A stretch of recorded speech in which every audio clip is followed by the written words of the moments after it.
Beautiful. People say that you are deliberately trying Queen Galfrey's patience. Is that true? Does it even matter? All of Mendevium High Society has declared war on me. They either despise me or they're trying to steer me back onto the right path. And I'm doing everything in my power to keep them on their toes.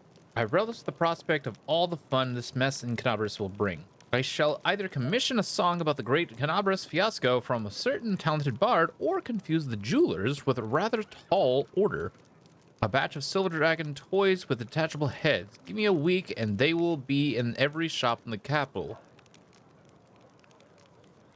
The heroic dragon who died for our future deserves respect, not mockery. She's dead. She doesn't really care.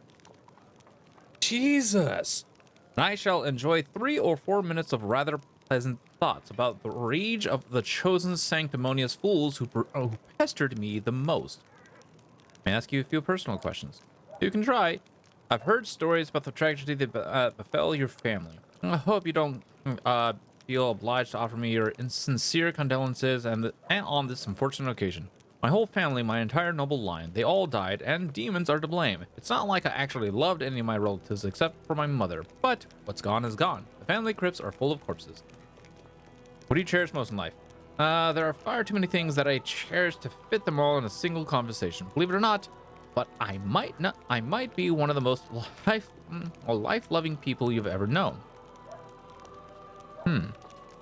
I rarely meet anyone who embraces the joys of living as enthusiastically as myself. There are so many exciting and beautiful things in the world. It should be illegal to waste your time on anything you do not enjoy. And I am not afraid to repeat that to anyone's face. Should it be Dascari and his demonic herd, or Iomade, the Lightbringer herself? Jeez. I mean, he definitely has his priorities straight, that's for sure. What do you hate the most? The feeling of helplessness, the lack of control over my life, and onion rings, of course. I'd murder the person who came up with those abominations. How dare you diss onion rings? How dare you?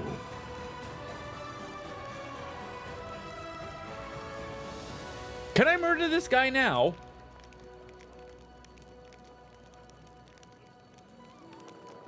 Onion rings are horrible?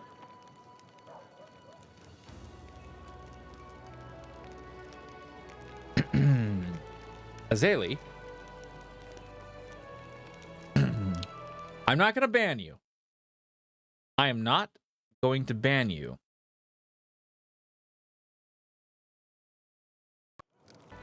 But if you say onion rings are horrible one more time, we're going to have words. You don't seem especially keen on helping people, but your knowledge of healing is truly impressive. What prompted your interest in that? If you really wanted to try out everything life has to offer, you also have to understand how to deal with consequences, and I'm not talking about a simple hangover, mind you. Do you have any good stories about your past exploits? I've got plenty, but I have to warn you that even the most outrageous debauchery sounds far less thrilling when you are not the one doing the debauching. Still, since you asked, I suppose the worst mess I've ever gotten myself into was when I staged my own kidnapping. What? I was once in correspondence with one of the Riverlands nobles, the young Lord Lebeda, and he told me about his days as a hostage to a group of bandits. This made me wonder what it would be like, and I thought that it might be fun to set up a little experiment. I engineered my own kidnapping by a certain gang through a chain of intermediaries and hired actors.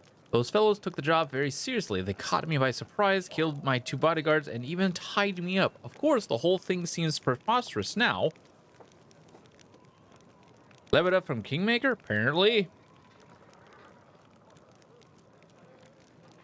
But it seemed like an ingenious idea at the time. The employers had told the kidnappers that they were to keep me safe and sound, and another group of mercenaries in disguise was watching the spectacle from afar, ready to interfere in case anything went wrong. It turned out to be a terrible idea nonetheless.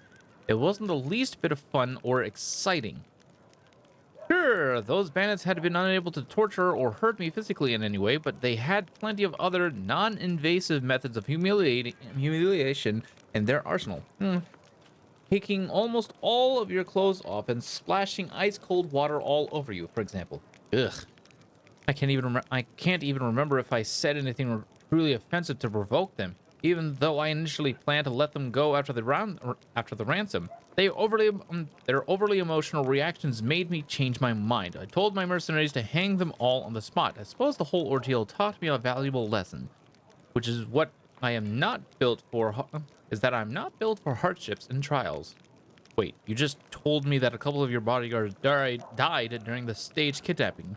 Does that mean 2 innocent people lost their lives so that you could have a bit of fun? Oh, spare me. It irks me beyond all measure when I hear about the suffering innocents. Yes, the bodyguards died. Guarding nobles is a dangerous job. They were all aware of the risk. I don't really see a problem with that.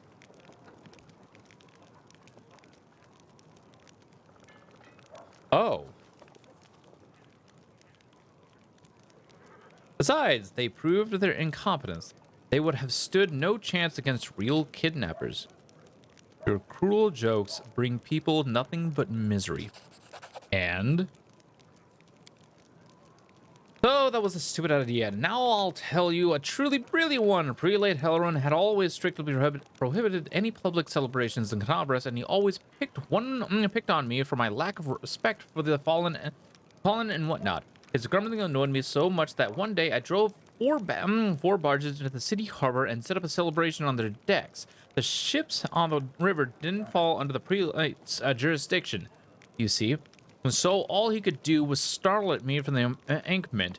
I, for one, did not forget the old boy. The main attraction of the festivities involved an inquisitor of Iomade dancing and roasting beautiful witches on illusionary bonfires, taking off his clothes with every new victim. The spectacle was so heated, in every sense of the word, that the prelate almost had a stroke. Okay. Illusionary fire. So, they didn't die. They weren't actually harmed. Ooh. I still consider that one of my finest ideas of all time. Should the Crusaders ever succeed in their efforts against the World Wound, I will do my utmost to get permission to hold a grand public celebration. Rivers of wine free of charge, an obligatory parade and carnival in the evening, a contest for the most provocative succubus costume with a hefty prize in gold, another costume contest where the participants have to fish a sausage out of a wine jar blindfolded with their hands behind their backs. So bobbing for apples, but instead bobbing for sausages. Oh my.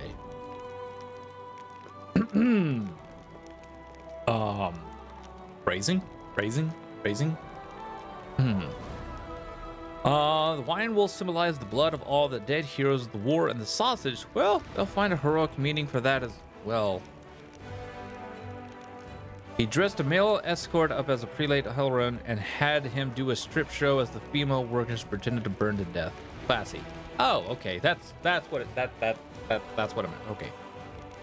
Anyways, over the years, the commemoration of the greatest victory of light over darkness will turn into an ordinary holiday, a fine excuse to get sloshed and rut like animals in the trees. He does set up the craziest parties, but I don't know if I would be up for joining them. Do you enjoy being mean to everyone? Yes. And here I thought you were hurling insults at people purely by accident. I like your way with words. And what did you expect me to say if I wanted to make a good impression? Something along the lines of, I'm not mean, I'm just being honest with myself and everyone else. That's what people use as excuse when they want to keep up their current facade while still saying whatever nasty little thoughts spring to mind. That is not what I do. I have no hidden agendas. I'm just as much of an insufferable prick as I seem to be. He even knows, and he's like, I don't care. That's what I am. I don't Some people are simply begging for a good dose of mockery, so who am I to deny them? I don't give a damn if anyone holds a grudge against me, which is why I don't even try to avoid it. I have no more questions. I'd like to talk about life in Mendev and the Crusade. Ask, I'm all ears. What's Queen Galfrey like in person? Well, we just met her. You mean my dearest cousin? Oh, she is the embodiment of all the virtues one can possibly think of, and all the unthinkable ones as well. She is beautiful, wise, charismatic, sharp-witted, a kind yet ambitious ruler, a skilled fighter, and a beacon of faith for all the worshippers of High Almaday. Have I already mentioned her unrivaled beauty? I'm more than sure that even her cooking is delicious. If she would deign to descend to the realm of mortals and actually try to cook something, the old bee. Well, we have a surprise for you. She's not gonna cook, but something else in store. Anyways, if you think I am insulting her dishonorably behind her back, then you are wrong. Her Majesty is perfectly aware of my feeling toward her. The entire capital knows it as well. All of Canopus too, if not the entire country. My royal cousin is the quintessence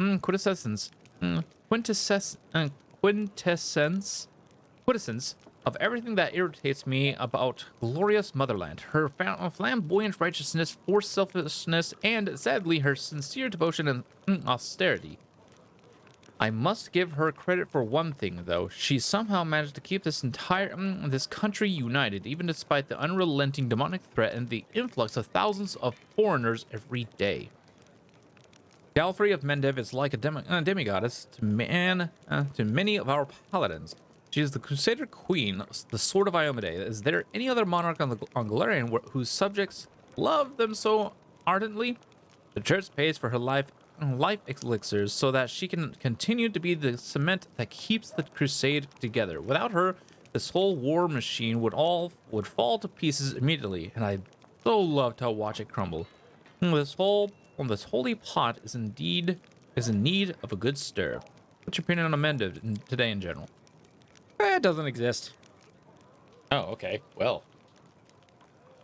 It is a frontier country that has attracted every utopian, adventurer, and fanatic from all over the world for more than a century. It is a place where the strangers outnumber the locals, especially in the cemeteries. Okay, the population of Mendev, for the most part, consists of humans and other races not exactly known for their longevity. So the current generations of Mendevians were born in the shadow of the World Wound and raised by the Crusaders. I might be the last person to complain about the decline of traditions and lack of character in our country, but I also happen to come from one of the Mendev's most ancient lineages. Its history is bred deep in my bones. My tutors told me stories about my heritage, the galleries, libraries, and even the interiors of the manors. Manors I grew up in were filled to the brim with memories of events long past. There are many heroes of old Mendev among my glorious ancestors, or at the very least patrons and contemporaries of such heroes. Good God, he can talk. Does anyone actually remember them now? I don't think so. These days, Mendev has its own heroes. These days, Mendev has its own heroes in shining armor and with holy fire in their eyes. I myself remember how several streets that once celebrated my ancestors were renamed in honor of some crusaders who had died in heroic fashion. None of the citizens remember the old crossing festival that was eventually replaced by Armisae. These holidays even share the same date. Pretty much the only authentic thing about Mendev now is its endless war with the demons. And is there a point in bemoaning this state of affairs? What's gone is gone, but at least we are no longer some tiny god-forsaken northern kingdom, and that's something, isn't it? You don't really like the Crusaders, do you? Imagine being someone like me, someone who has everything they can possibly desire: youth, beauty, wealth, and an honest wish to live and enjoy living. But vanishingly few ways to put it all to any use.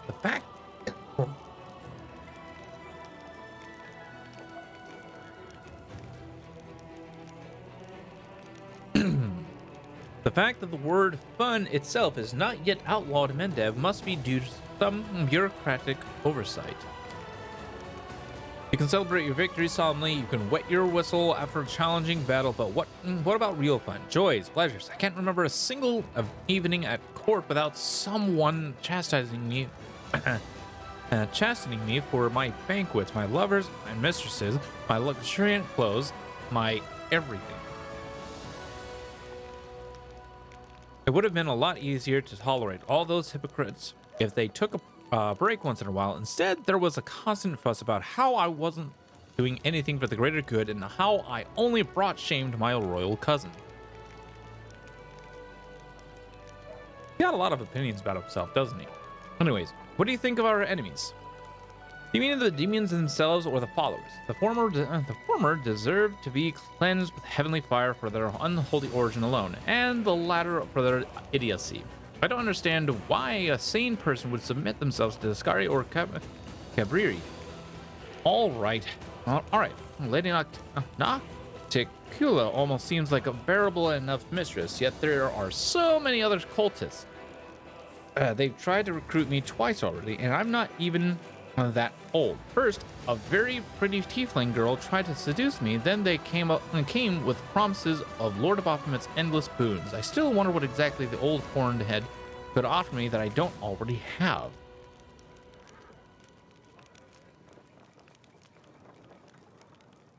Huh. You know what? You know what I've been thinking? Every shopkeeper knows this trick. An enticing offer along the lines of 1 in every 100 buns from my bakery contains a silver coin, and of course, a hired actress to make a memorable show of finding said coin in her sweet roll. And there you have it. Hundreds of gullible fools storm the shop hoping to win a prize for themselves. I think the infamous Arielu Vorlesh was such an actress for the Lords of the Abyss. A pretty Sakorian witch who became the uncrowned queen of the world wound, waited upon hand and foot by demon lords. Only instead of visiting the bakery, the gullible fools would rush to join the cultists. We have an army of unbearably powerful supernatural invaders from another dimension, hell-bent on destruction and domination. What do these fools do? They serve them willingly as pawns and lackeys, hoping against hope that someday their masters will notice them. You won't believe how delighted I am to be so vain and self-absorbed. These sins protect me against demonic temptation better than any virtue. Okay, well, he has some sort of protection against this. Anyways, I can't think of anything else. So, how do you like your new role, advisor? You also enjoy poking me with that stick, don't you? Imagine it, me, a crusader. If my dearest cousin hoped to teach me a lesson, she managed it perfectly. An assignment I couldn't avoid without losing face. This idiotic journey leading straight into the demon's maw. I could have been on a pleasure boat right now with the loveliest songstress and Pitax on my arm. Pitax? Wow. And a bottle of the finest Kionan wine to keep us company. Yeah, she stringed you into this one, didn't she? Galfrey really stringed him into this one. Did you also receive a fraction of that unusual power? Looks like it. I genuinely hoped that getting away from you would be the end of it. If your gift truly did come from Iomade, then giving me a smidgen of that power was a very subtle joke on our part. I had no idea that our divine lightbringer of Mendev even had a sense of humor. Don't get me started on my many acts of sacrilege against her. That scene engraving, the truth about the test of the Starstone, is the tamest one by far. All right, well, I should go. Okay. Now that I think about it, I should probably prep our spells.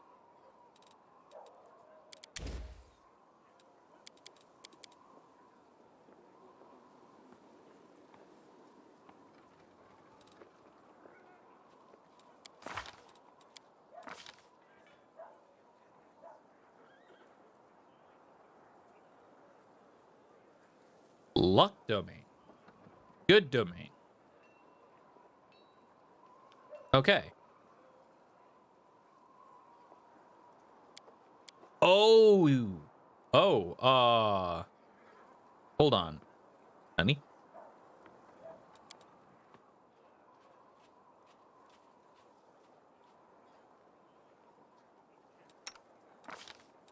Okay, so he doesn't actually have a mythic path. Okay.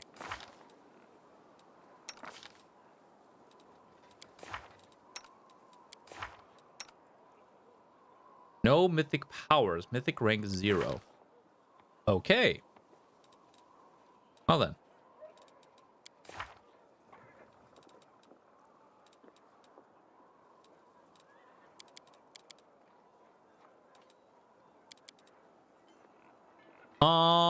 I'll probably want this. Where are you? You're a glaive user.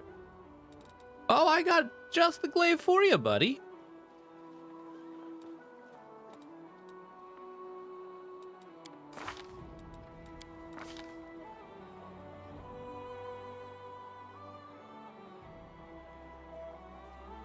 Toughness, medium armor focus. Okay. Armor, light and medium. Okay. Well then, that's something. Definitely want to add one of those and an animate dead, please.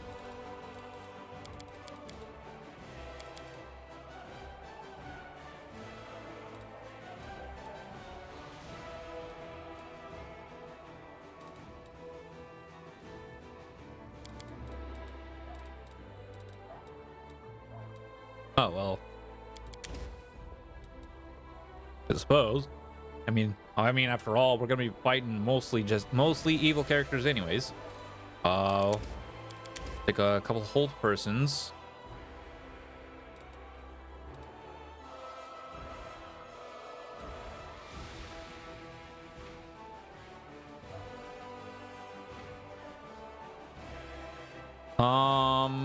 And I suppose we'll...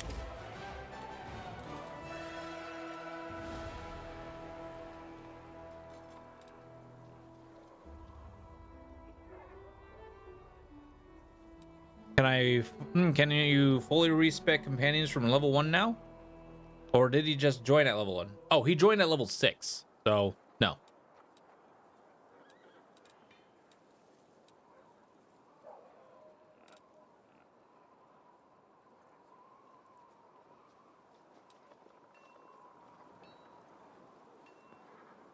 Lion weapon makes you your currently equipped weapon chaotic evil, good, or lawful as you choose. Oh. Think I'll grab. Sag, yeah.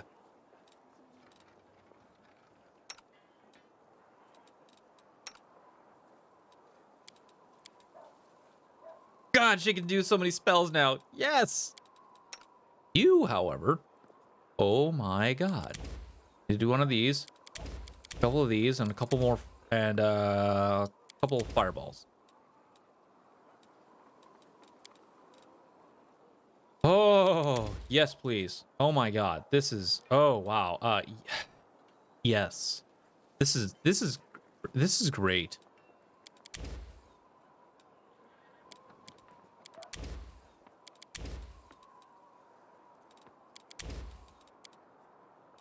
And over here. Oh wait, actually. You have someone. No, you don't. What? Why? I need to get you. I need to get you a summon. I need to get you summon monster. Oh, they're mostly illusions, so I'll give you a blur. All right, here we are. We can get rid of this because. Oh right.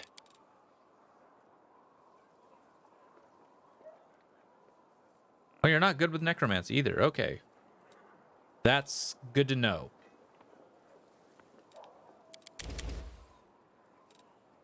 Yes, please. I'll take a couple of those. A couple more magic missiles.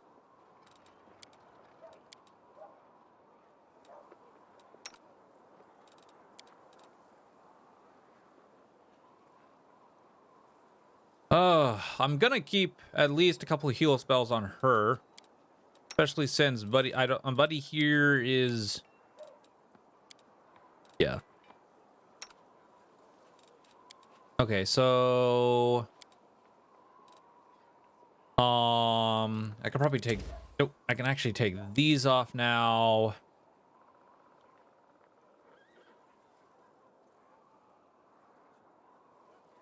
And do a bark skin. Actually, let's do 2 bark skins for her and myself until we get other spells. Here, soothing mud. Create an area of healing mud. The mud functions as difficult terrain. When a creature enters the mud, it is healed 1d4 points of ability damage.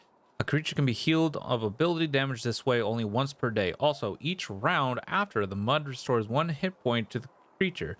This healing is unaffected by effects that increases a creature's healing. Huh. That's somewhat okay. Suppose maybe this. Actually, no.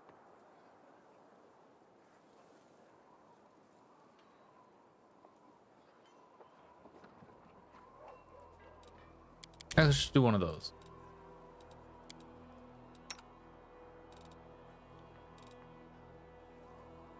Veil of Heaven. For the duration of this spell, you gain +2 sacred bonus to AC and on saves. Both of these bonuses apply only against attacks or effects created by outsiders with the evil subtype. You can dismiss this as a swift action to deal 1d8 plus 1 point. Oh. Points of damage to all such outsiders within 5 feet. A will save halves this damage. Oh. And that's what we're fighting mostly.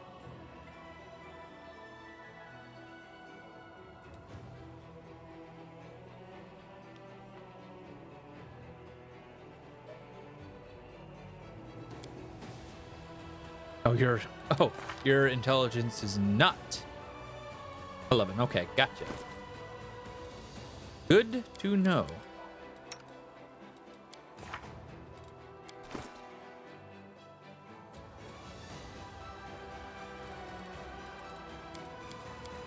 Okay.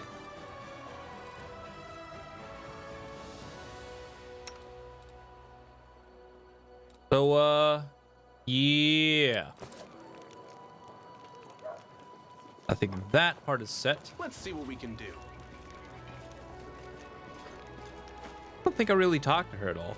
Hello. So, what do you reckon about everything that's come crashing down on us? All the responsibility, command, this new power? A little overwhelming, to be honest. Don't be sad. Look at me. I'm sitting here worrying over my troubles, but you have it much worse than all of us put together. I'm still frightened by what happened in the Grey Garrison. Were we really chosen? By Iomade herself? You know, back when I was a snot-nosed kid who just started down the path to becoming a paladin, I imagined once or twice that I was going to do something heroic. The lights would shine down on me, the trumpets would sing, I'd hear the voice of the goddess, or at least her herald, you know? I'd be informed that I had been chosen for a great cause. But that's the point where my imagination always failed me. Somehow, it really happened. Without all the trumpets or the herald or even anyone explaining what I had to do. Though it's clear as day, my place is here. In this demon-ridden wound. Quite a lovely war going on, in fact. Endless, I hear. I'm gonna need some time to wrap my head around this. Spare me an hour and I'll crawl into some dark corner and whine about my hard lot. What can I tell you? I cry easily. I'd like to know more about you. Of course, ask anything. I'll answer honestly. Tell me about yourself. Where are you from? I'm a little bit from Geb, a little bit from Katapesh, but mostly from the Knights of Iomade. I was accepted and began my training at 14. I belong to their ranks more than I belong to any other place. You've come to Mendev by a long road, haven't you? A very long one.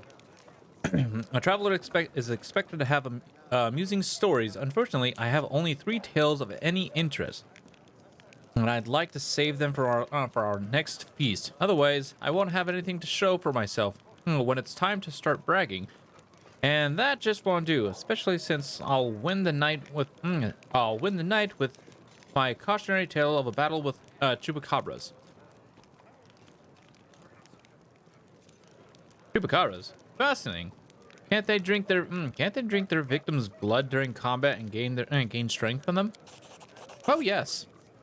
And Sila's face grows serious, and they do it very quickly. They bite one victim, suck out their blood, and then strike their next victim, quick as the lightning. But now you've tricked me, and I've started telling you the tale. I may as well do it properly. And picture a small town of Kadira. Oh, Kadira's a long way off. And down at picture a small town of Kadira, and down in the dungeon, there's 2 murderers waiting to be executed. The gallows are already built for them. The rope's been bought, but sometimes life takes a surprising turn. Suddenly, a paladin of Iomade appears in the doorway and offers the murderers a deal. If they go with her to fight some monsters, they live. They survive, that is. There's a big difference between imminent death and probable death with a glimmer of hope, wouldn't you say? So here we are traveling through the desert. Me and my friend, a priestess of Serenry, along with the little rat folk fellow who'd ask for our help, and the 2 cutthroats. Oh, the rat folk, huh? We get to the rat folk village and saw their bodies lying around, all drained dry. We figured we'd have to fight vampires. That's how the little rat folk describe the monsters who attacked their village.